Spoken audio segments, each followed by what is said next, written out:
buckle of the Bible belt.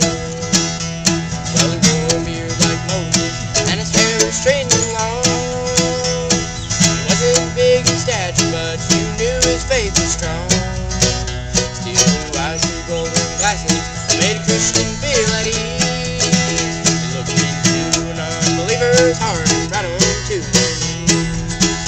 He'd say, "Walk straight and narrow," as he held his Bible high. Francis book contains directions to a mansion in the sky. As he preached the holy gospel, both saints and sinners went. Souls were brought to Jesus by the buckle of the Bible belt.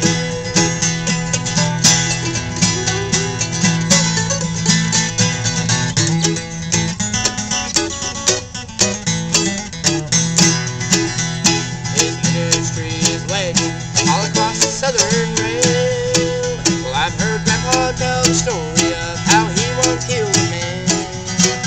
But when folks asked Reverend Buckle about the miracles they'd seen, he was always quick to tell them only God can do these things.